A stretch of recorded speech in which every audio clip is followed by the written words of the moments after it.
আজ 23শে জুলাই 2025।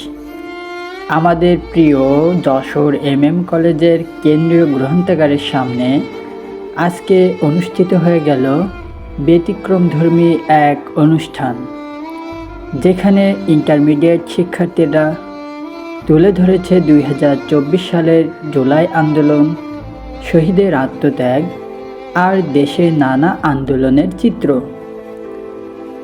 প্রতিটি আঁকায় উঠে এসেছে যারা শহীদ হয়েছেন, তারা কিভাবে বুক চিতিয়ে রাস্তায় দাঁড়িয়েছিলেন, জীবনের বিনিময়ে দেশের প্রতি ভালোবাসা প্রকাশ করেছিলেন।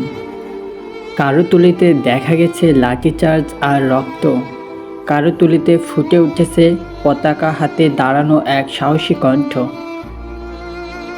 আর বিশেষভাবে আঁকা হয়েছে আমাদের উদ্যানগুলো, যেখানে একসময় জড়ো হয়েছিল জনতা, স্লোগান উঠেছিল, মিছিল হয়েছিল, ইতিহাস লেখা হয়েছিল।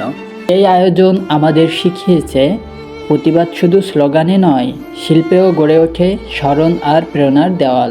শ্রদ্ধা ও ভালোবাসা রইল সেই সব শহীদের প্রতি, যারা নিজেদের জীবন দিয়ে আমাদের জাগিয়ে দিয়েছিল। আজকের এই আয়োজন তাদের জন্য আমাদের তরুণ প্রজন্মের শ্রদ্ধার নিবেদন। আপনারও কি আবু সাইদ দাঁড়িয়ে আছে রাস্তার পারে? হ্যাঁ। সবাই দেখছে আবু সাইদই দাঁড়িয়ে থাকতেছে।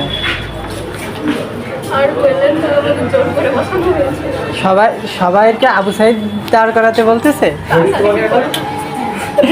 ও আচ্ছা, যাতে হলো প্রাইজ দেবে তাই তো দাঁড় করাতে হবে। ওইটা একটু এদিকে একটুখানি সরিয়ে দেওয়া যাবে? হ্যালো, ঠিক আছে।